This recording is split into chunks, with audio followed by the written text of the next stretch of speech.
quoi l'esprit de service? L'esprit de service pour moi, c'est être au service d'eux. 2024, la France accueille le monde. C'est ça l'esprit de service. Ça, c'est l'esprit de service. Bien connu pour être la banque du sport, le groupe BPCE est le premier partenaire premium de Paris 2024 depuis 2019. Financement, soutien des associations et des clubs sportifs, accompagnement, le partenariat s'illustre à de très nombreux niveaux. Mais le groupe n'en est pas resté là. À l'occasion de cet événement, BPCE a mis en place un vaste programme interne sur la thématique du sport et de l'entreprise à l'attention de ses quelques 100 000 collaborateurs. Sandra Fitoussi est directrice expérience collaborateur, engagement et diversité au sein de la DRH du groupe. C'est une des personnes qui porte ce programme en interne. À distance, nous lui avons posé quelques questions.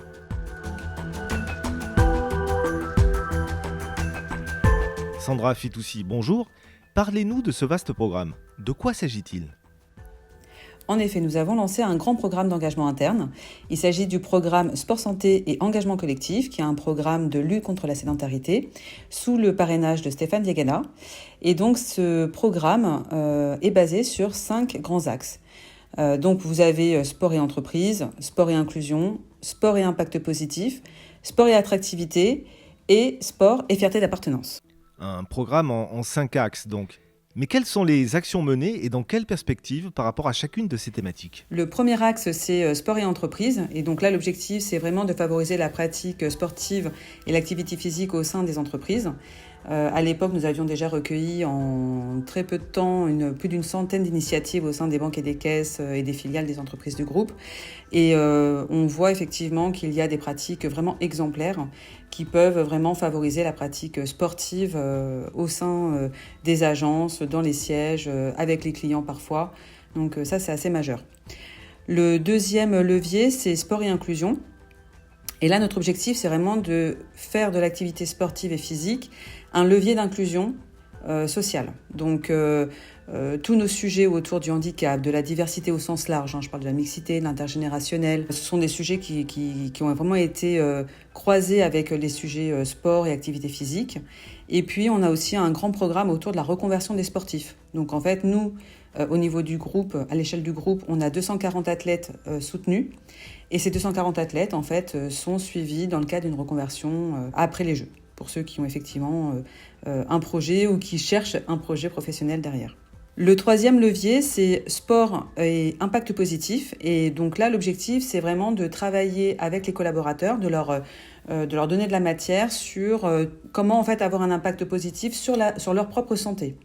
Donc, on va avoir tous les sujets autour de la mobilité douce, de la nutrition, en fait, tous les sujets vraiment connexes au sport et à l'activité physique et qui vont contribuer à leur bien-être et à être en bonne santé, tout simplement. On va avoir aussi sport et attractivité. Et là, c'est tout simplement le sujet de l'attractivité des talents au sein du groupe et des entreprises. Et donc là, on est plutôt sur des actions pour valoriser le partenariat, montrer les initiatives au sein des établissements, et puis montrer aussi l'engagement des collaborateurs à travers le partenariat.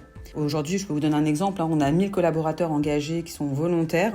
On est quand même nombreux, du coup, à être actifs, on va dire, dans le cadre du partenariat. Et ça, je pense que c'est quand même aussi une fierté pour les collaborateurs d'être acteurs de ce partenariat.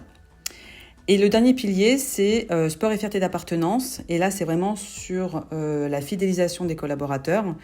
Et dans ce contexte-là, on a tout un plan d'animation interne qui est séquencé sur un compte à rebours en fait au niveau des jeux. Et donc, on a initié par exemple à un J-300, J-200, J-100 au niveau des jeux, un certain nombre d'actions. Donc pendant une semaine, on impulse en fait des conférences qu'on appelle sport santé. On va proposer aux collaborateurs des anecdotes qui vont vraiment mixer tout ce que je viens de vous dire et vraiment avoir des capsules, on va dire, culture et sport. Et puis, on va vraiment valoriser les activités physiques et sportives, monter des actions et le valoriser, puisque c'est vraiment une grande semaine à l'échelle du groupe pour vraiment valoriser le partenariat et la dynamique autour. Alors, vous avez lancé ce programme à l'occasion de Paris 2024. Mais quelles sont les ambitions du groupe pour l'après ? Alors l'ambition pour l'après-jeu, très clairement, quand on a impulsé le programme sport santé et engagement collectif, c'était vraiment de lancer une dynamique et que cette dynamique, en fait, elle se poursuive après ce programme, après les Jeux. Donc c'est vraiment l'héritage qu'on a envie de laisser, je parle bien sur le plan du programme, de ce programme-là. Voilà, si je reprends certains des piliers dont j'ai parlé tout à l'heure, sur le volet sport et entreprise, très clairement, nous, notre intention, c'est que les entreprises, les collaborateurs continuent à faire de la pratique sportive, soit dans une dynamique active, on va dire, entre eux, chez eux, avec leurs clients. En tout cas, voilà, que ça perdure. Et ça, c'est vraiment un point essentiel. Un autre point essentiel, c'est vraiment de changer le regard sur le handicap notamment, mais au niveau même de la diversité au sens large. On voit qu'il y a eu beaucoup de choses qui ont permis une ouverture d'esprit, un changement de regard sur tous les sujets d'inclusion. Et donc voilà, que ce soit à travers le paralympisme ou que ce soit à travers toutes les actions que l'on a mises en œuvre tout au long du programme, notre intention, c'est vraiment de pouvoir véhiculer les valeurs autour de l'inclusion et de la diversité à travers le sport. Donc c'est vraiment d'en faire un levier d'inclusion et de collectif. Et puis, si j'avais un dernier point, je parlerais plutôt de la fierté d'appartenance. On est quand même un groupe de près de 100 000 personnes, on a 1000 volontaires qui sont actifs. Certains peuvent être fiers d'appartenir à un groupe qui devient la Banque du Sport. D'autres, ça va être partenaire de certaines disciplines ou de sponsoring. Et ça, je pense que c'est important, en tout cas, de nourrir ce pilier, de le valoriser et de vraiment poursuivre dans cette dynamique-là, parce que c'est vraiment nos collaborateurs aujourd'hui qui sont nos meilleurs ambassadeurs pour parler de nous, pour montrer ce qu'ils font, ce qu'on fait. Et ça, c'est vraiment un héritage important pour le groupe. C'est ça, l'esprit de service. Ça, c'est l'esprit de service.